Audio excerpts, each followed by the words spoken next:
So hi! Welcome and welcome back to my YouTube channel. And for today's tutorial guys, ituturo ko sa inyo kung paano nga ba mag-ignore ng mga group chat sa ating messenger account. But first, kindly subscribe to my channel and don't forget to hit the subscribe button and the bell to notify you for my new updates. And if you want to learn more, just keep on watching and let's start. So ayan guys, for today's video, bagong update ulit ito na messenger and napansin ko na nadagdag sa new features niya, which is yung ignore group chat.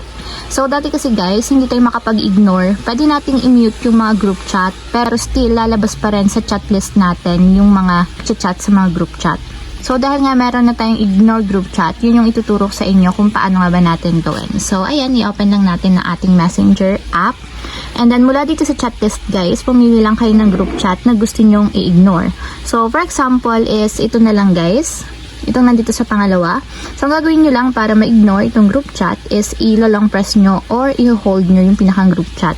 And after nyan, ganito yung lalabas. So, hanapin nyo lang dito yung ignore. So, tap nyo lang yung ignore. Automatic guys, once na in-ignore nyo yung mga group chats, mapupunta siya dito sa mga archive or archive.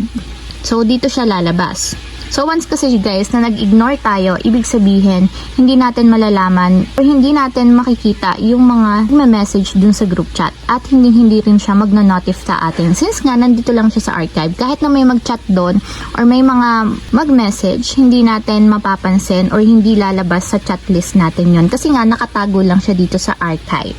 So para naman maibalik sa chat list yung mga group chat, ganun lang ulit guys, punta kayo sa archive and then i-long press nyo lang siya.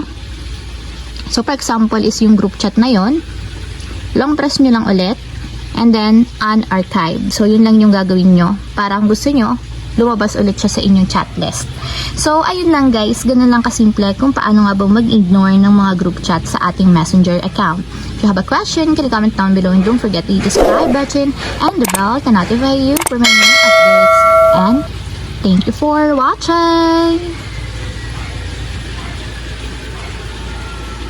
Living life, every day, late at night, not okay.